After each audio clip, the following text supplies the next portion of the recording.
I would rather chew aspirin than drink Aperol. Like, talk about tasting like medicine.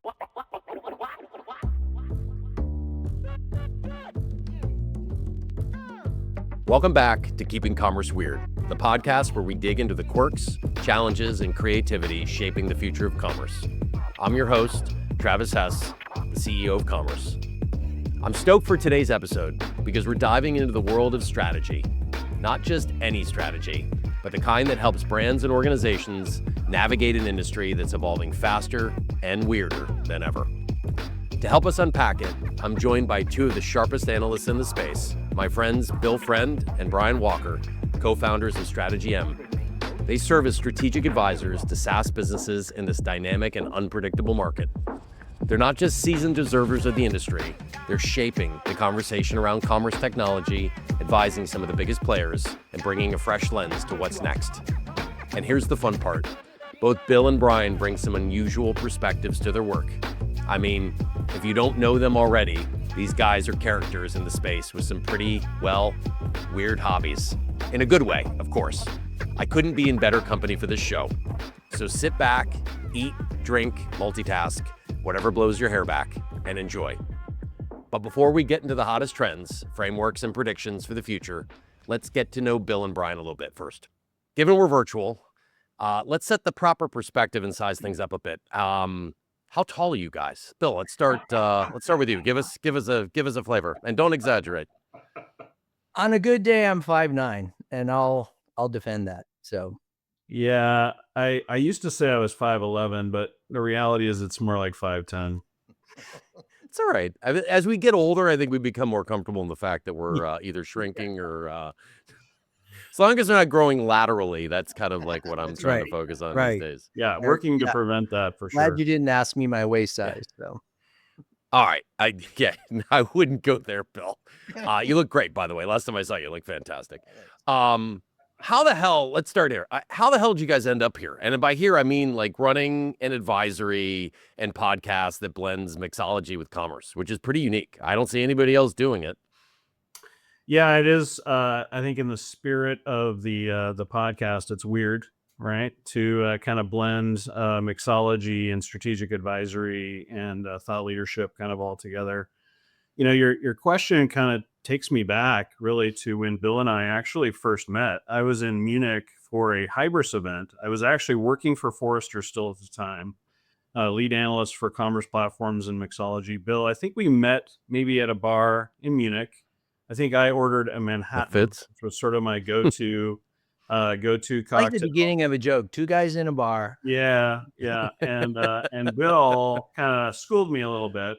And, the next day I gave the speech at the Hybris event. I think it was at the Paulaner Brewery in Munich. And I think, it's kind of funny. I think the topic focused on something that's still very fundamental, rich, accurate, digital ready product data. I think that's actually what I talked about. I later went to work for Hybris, leading strategy and marketing. Bill and I found each other as the two West Coast North America guys. We started talking pretty much every Friday afternoon, kind of when things wound up in Europe in the East Coast. We would connect. For me, it was invaluable to hear, what was really happening on the ground, what Bill and his team were learning, in sales pursuits, working with customers, working with partners. We also talked a lot about cocktails, our kids, and frankly became really close friends. Our careers went different directions and different places over the next probably decade and a half. But fast forward to 2 years ago, Bill and I were both kind of at a bit of a career crossroads. Bill was wrapping up his sales leadership role at Adobe. And I was ready for something new after, 4 great years of Bloomreach. It was time for me to do something a little different. I also wanted more time for my creative pursuits, but I also wanted to stay involved in the industry. And Bill and I decided to start StrategyēM and go into this together. And I have to say, I'm just incredibly pleased and honored to have worked with so many great clients.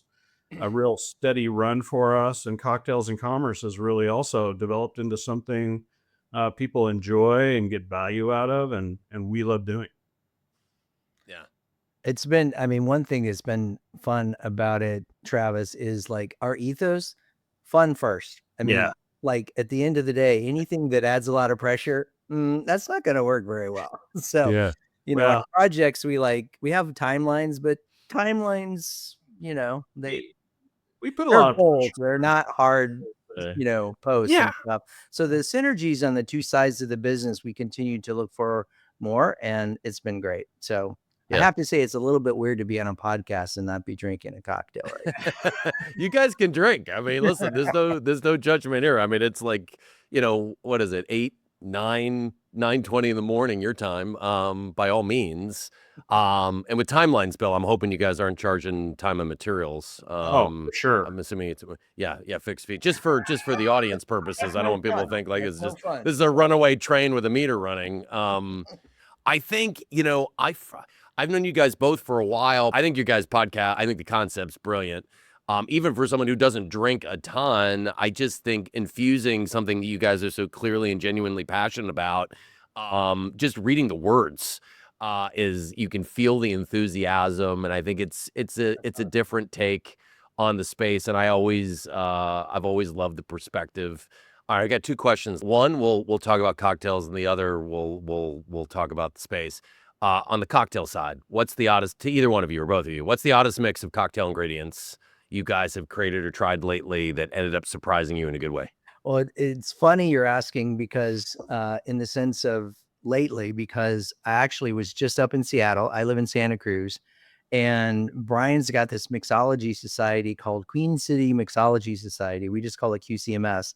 That when was that? 4 years ago, maybe? When I started it, it goes back Maybe more than that, but Oh. I've been flying up there, and people are like, you came up just for a mixology event? You flew, you know? And so I did. And, and in that forum, we'd have like 4 mixers, and I was one of them. In this one, I mixed something with a duck fat washed bourbon, and I ended up kind of playing with this for a while, and I created a couple of drinks I really liked, and I couldn't decide. So I actually presented Dr. Jekyll and Mr. Hyde, and it was 2 different cocktails based on the duck fat washed bourbon. One leaned into a mushroom infused rum, and the other one had a bitter Amaro. And so they were similar, related, but different. So and they were both great, by the way. These mixology events are not weird.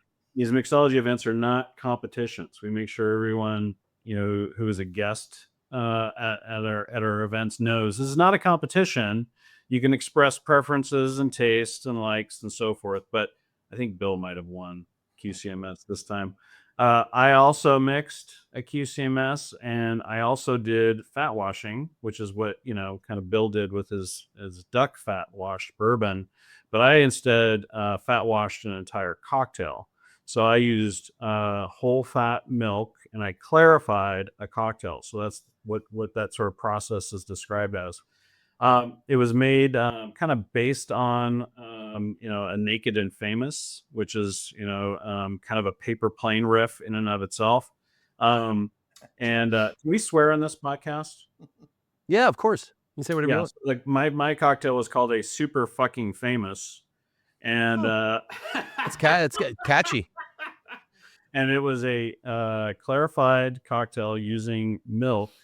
And it had mezcal, it had chartreuse and genepi, lime juice. Well, and the kicker, Brian, come on, admit what you used. Yeah, I used Aperol. Aperol. Oh, Readers of the newsletter know my opinion, our opinion. Shock of and Aperol. awe. What? I would rather chew aspirin than drink Aperol. Like, talk about tasting like medicine. I made an Aperol super juice, which is basically like, you kind of bakers or people who are familiar with cooking might know what oleosaccharum is, but you basically peel citrus, you extract the oils from the peels, you then I added lime juice with the Aperol and so forth. I even used some black tea and some peppercorns in the super juice, and then I clarified the whole thing together.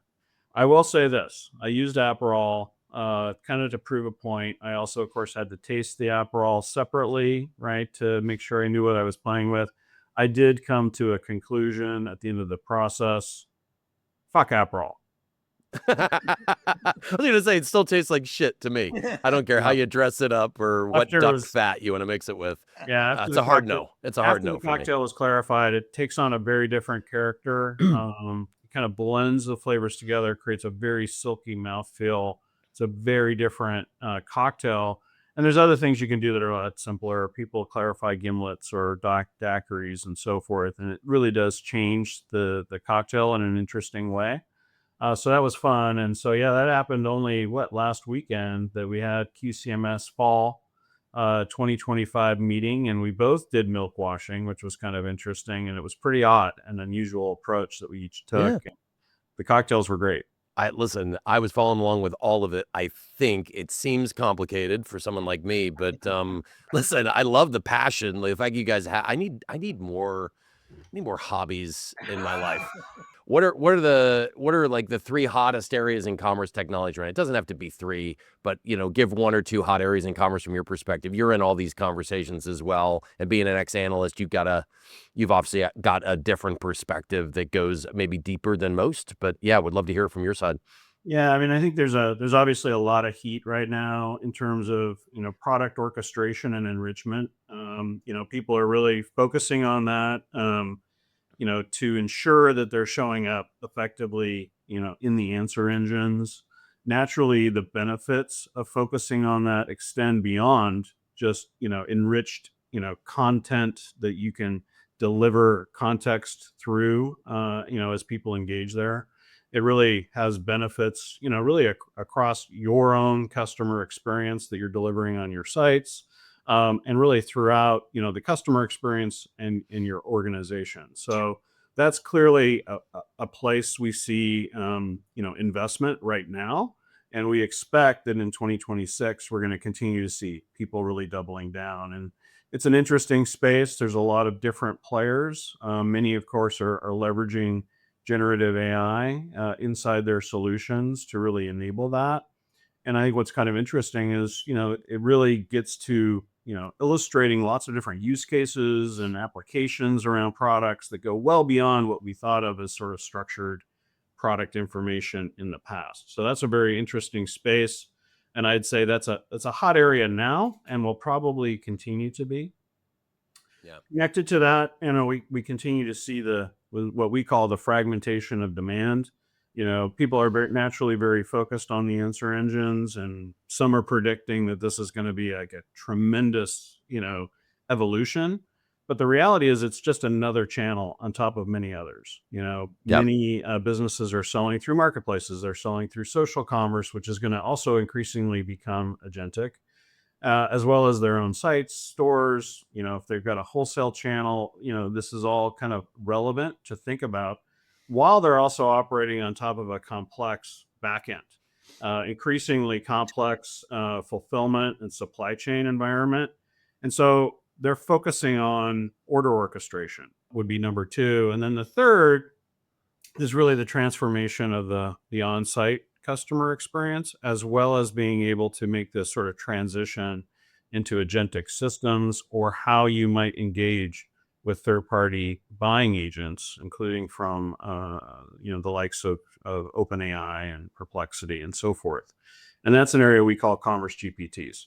And this is definitely where you see the impact of generative AI and transformers and large language models, and the amount of data, in some cases synthetic data, also adding into the capabilities of these commerce GPTs. This is kind of the evolution of product discovery and search and personalization. And we'll see some of those players who've been, around for some time, really leaning into these kind of capabilities, along with a whole host of new players who are really, really interesting, who are going to be competing. And we've described that as commerce GPTs very intentionally, because I think it really kind of helps people understand all the different kinds of use cases that these solutions will impact: internal, external, providing that agentic foundation.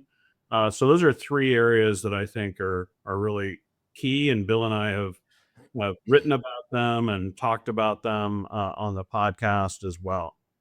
Yeah, no, I think I've borrowed, stolen, plagiarized a few of your thoughts. I think I've said this pretty publicly, and I know Brian and we have a contractual arrangement that insists that I stated publicly and cited here that I have borrowed a very specific slide on several occasions. I thought you guys put together. I thought the contract stated you had to have a drink every time. I think I had to drink too. Unfortunately, I all I have is a probiotic soda here. I'm in a bit of a do health. want to, just for the record, make sure that everyone listening to this doesn't think that Bill and I are always boozing it up. We also lean into non-alcoholic cocktails. We call them mocktails. Yeah, I will absolutely. evolve my language For those early morning podcasts with the Europeans, that I want to make sure everyone feels there might be an included in the occasional party. breakfast martini, but Yeah, there has been. That's fine. It's about the deliverables, guys. It's not about time and materials and hourly rates and about the whether you outcome. drink or don't drink. It's the output. Yeah, and the outcomes. I agree. We should be all outcome oriented.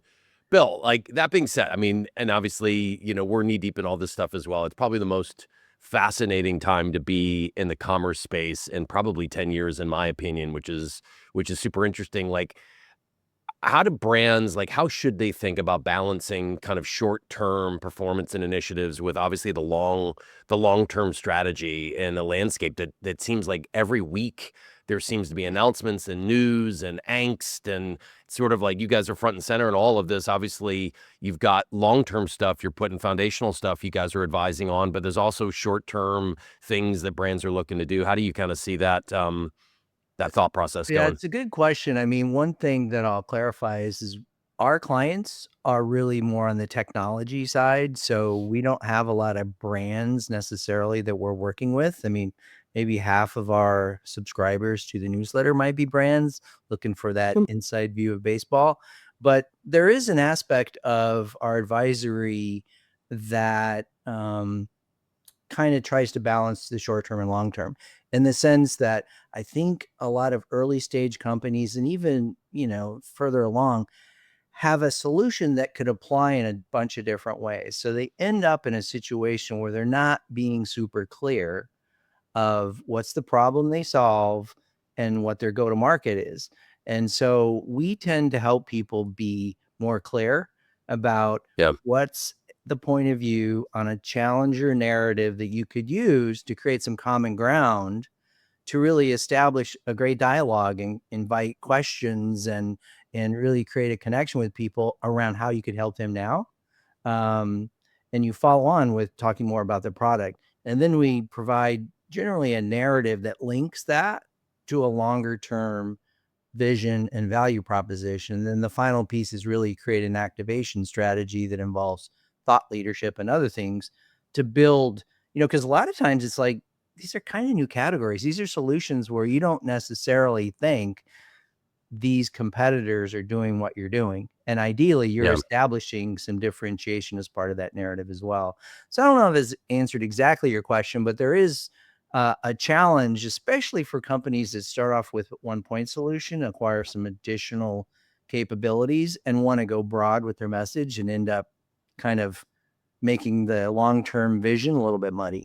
Yeah, because I was going to say, I think the thing that we see, and you guys probably see all the time too, is you've got all this new technology coming out. You kind of, for those of us who've been in space for a long time, you kind of see directionally where this is all going, but we're also armed with kind of the legacy challenges to kind of get to the future state and the transformation and change. And to your point, Brian, the foundational elements, it's really about how do you create and catalyze that foundational element organizationally, regardless of market or size, to take advantage of the kind of the new paradigm shift here. Because once this all kind of, and it seems like every other week, there's incrementally more and more things that become available. Like how, I always find it fascinating, like how do you evaluate as you look at these new technologies? I'm sure you guys get asked these questions all the time.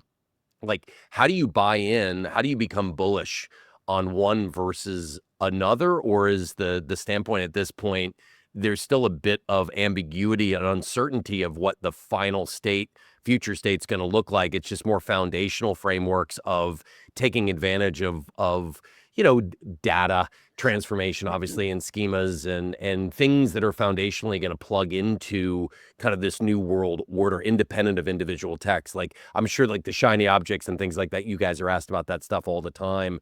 Are you seeing that? Is what you're doing really steeped, at least for the next 6 months, give or take, really around foundational sort of readiness and transformation as opposed to shiny stuff? I'd say it's always going to be A to little some bit of degree a both. combination, Yeah. right? But I think Bill already mentioned. I think really the key sort of filter, right, that I think helps you decide whether something's really going to be transformational, and is it solving a problem, right, that either has persisted for a long time or will most likely be emerging very soon, right? By very Mm. soon, it could be 18 months, 24 months. To me, that's still Sure. soon. We're old enough that feels like it's right around the corner. Right now, we're in this really interesting time in the market. I think you sort of mentioned it, right? Where it's like there's a lot of people out there kind of hyping up, the transformation of the demand channel to the answer engines and the potential evolution of that. It's very hard to predict how fast consumer behavior is really going to change. Every, week or so, feels like lately, a year passes in terms of innovation. Yeah. Those of us who are very close to the sort of the technology and so forth can get very excited, Yeah. and many are making sort of very bold claims about how fast this is all going to go. Um, but I think it's likely to take a little bit longer for consumer behavior to change. That doesn't mean these aren't important areas. While at the same time, you have to look 5 years out and recognize that there's going to be a very meaningful, substantial evolution in almost every dimension of how organizations operate, how they market, how they sell, where they sell, and what the customer's expectations are, both for those channels they're engaging in offsite, but also the onsite experience. So it's a very interesting time. But again, back to I would say focusing on the core problem is probably the best filter. Well, I'd say also from a pure tech perspective, maybe an element of your question, Travis, is we've seen some people do some things that I think a year and a half ago couldn't really be so easily done, because Yeah. this dynamic of the more data, the better is not the way it used to be. More data adds more complexity, especially if you're connected to more systems.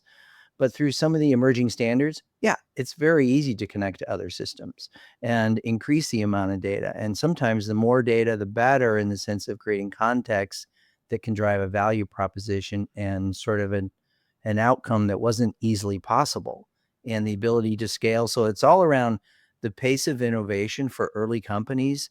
They come out with pretty mature products in like a year. I mean, it used to be like 4 years. And Yeah. so the path to growth is like, oh my gosh, how do you integrate that in to, uh, you know, a strategy for the more established companies? Because the tech debt you mentioned earlier and other things have to be thought through. Yeah.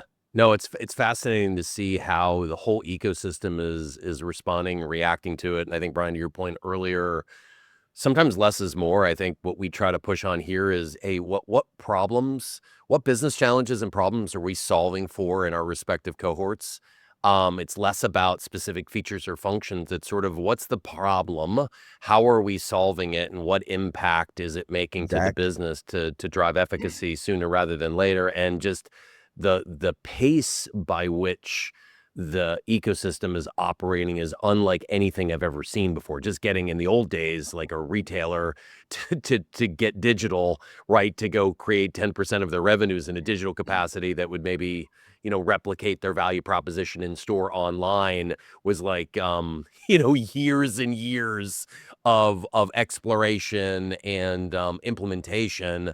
And now, Bill, to your point, like, things are happening. What took 3 years before is now taking less than 3 months. And it's actually a different skill set and even demographic that's actually jamming on a lot of this stuff, which is, it's fascinating. Like, I think some people are fearful of it and uncomfortable with disruption. But I think for those that have been in the space for a long time, honestly, Brian, you kind of alluded to it earlier, it's been kind of boring. Like it's just been commoditized, sort of same old, maybe different consumption models, not to take anything away from what people have been doing, but I don't think people have been running to tech historically in the last 5, 6 years. They've been running away from maybe legacy stuff to get to something good enough.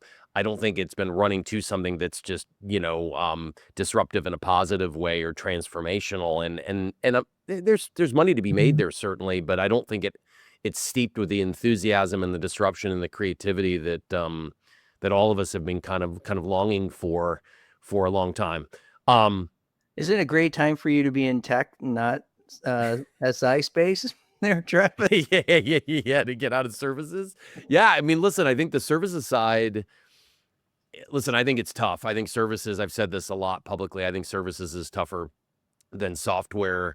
It's a people business. I think there's challenges on software side too, but I think services, it's just so highly commoditized. There's so much pressure to do things faster, and by doing things faster, it puts a lot of pressure on services business for a myriad of reasons. And to do them cheaper, you're obviously doing that with oftentimes less people or fractionally staffed people over short periods of time, which just introduces context switching and all sorts of other complexities that my services friends kind of deal with day in and day out. Still lamenting on. Just look at me. It will prematurely age you. You guys look great, but it's primarily because you've been on the software side most of your career. Look at me. It's all the Amaro we're drinking. Let's get into the weird spotlight here for a minute.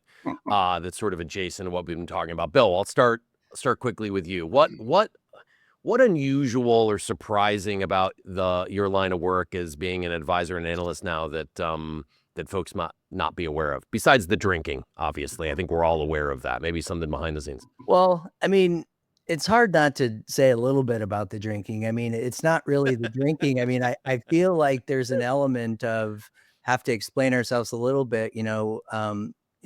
When I started this journey of really leaning in on mixology, I was mostly a beer and wine guy.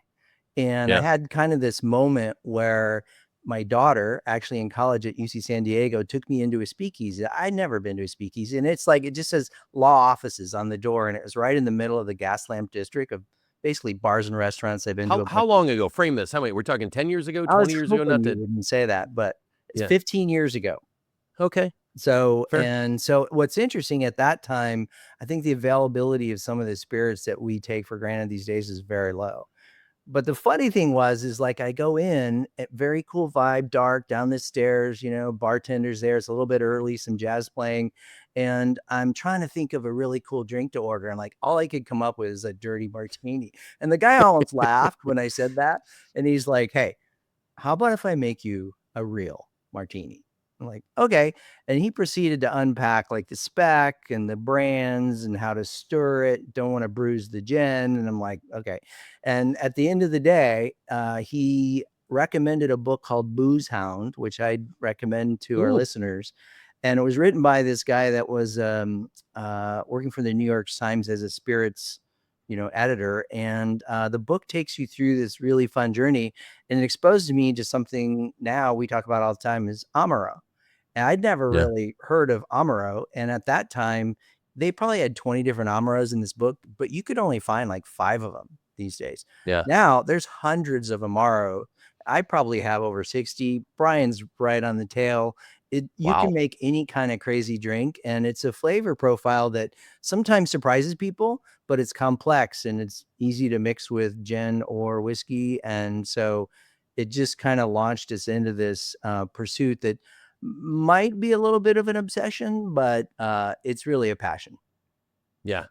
No, I think it's great. I mean, listen, whatever blows your hair back, I think it's fascinating. I mean, just listening to you guys, and honestly, I certainly read your newsletters and things like that because I deeply value your opinion on the space, but I read it equally for your passion and opinions on spirits and liquor, which I have absolutely no acumen around whatsoever. And it's one of those weird things. I guess I could ask ChatGPT now, but it is kind of an intimidating scenario to go into a bar or a speakeasy of all places and not know shit about what you're talking about. And be vulnerable enough to ask people, what do you think? I think it's just people at like a certain age, they just expect you to know like things about this, whether it's wine Well, or like a lot of what have you. topics, so I'd encourage you and our listeners to be inquisitive. I have some of the best experiences when I start asking, till this day, bartenders questions.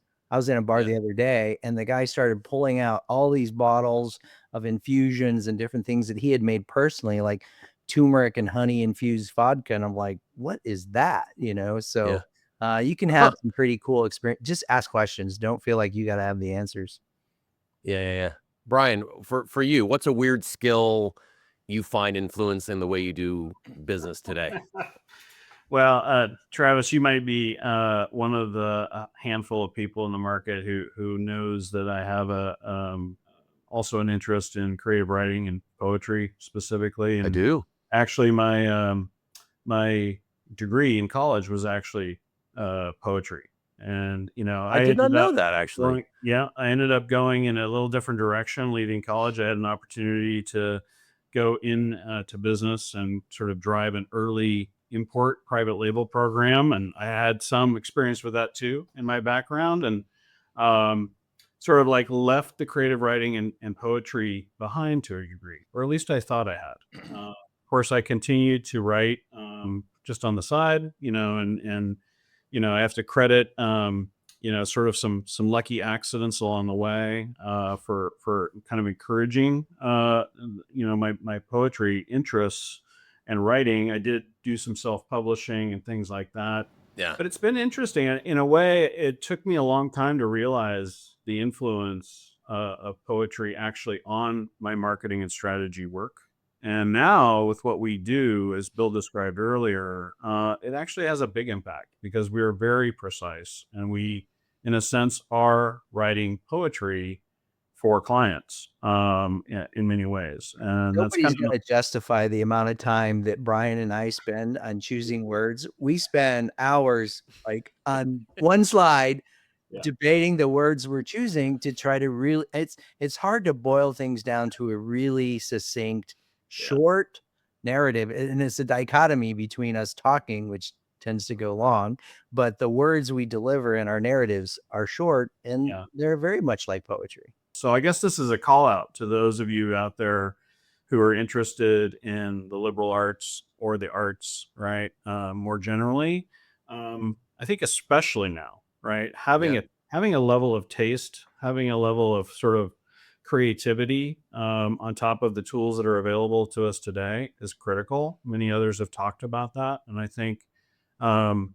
shout out to the English majors and artists out there. There's an opportunity for you to also have an impact in another way, bringing that taste and skill to the table. Yeah, I think it's authentic articulation to me, and it easier said than done. I think a lot of people, I realize this first getting into business, how diminished writing skills are for so many people. They may have it in their head, but to articulate it, put it in writing in a way that's succinct and authentic, regardless of the medium, I think is a fascinating skill set, something we could all kind of work on. But good for you, at least having an outlet to get. So this, like, these venues, like kind of old, like Kerouac, Allen Ginsberg-y, Bill Burroughs type venues where you guys are down in some dark bar, kind of getting up on stage and just riffing? There's been a fair share of those, but we've also, back in the day, we performed at fashion shows and all kinds of crazy things, or open for bands, because, certainly a spoken word act was not competitive with whatever they were doing. People naturally think of bongos and kind of want to, sort of think about that. But actually, the stuff that we do is paired with electronic music and kind of spans different genres of electronic music, actually. So it's not your classic bongos that I'm interested in doing with that. And that's just a side project. It's a creative outlet. It's fun. It also, frankly, has helped me with my public speaking and other things, right? Naturally. I will say this, like, readers of our newsletter would not accuse us of being succinct. So, you're not like Melville getting paid by the word, but it's not. So it's not always that it's going to show up as poetry per se, but certainly writing. And I would agree with you. Like, it's kind of unfortunately been a bit of a language skill. People don't write letters anymore; they write text messages and so forth. And so, maybe we're entering a bit of a renaissance with that. Certainly the tools that are available to people to help them are there. But of course, you need to have your own point of view and a level of taste in order to do it well, even if you're using those tools. Yeah, no doubt. Well, listen, guys, I've taken up a lot of your time. I know it could be used billing clients and things like that. So thank you for carving out a morning on the West Coast. Just like cocktails, the best strategies often come from unusual combinations that shouldn't work, but somehow do.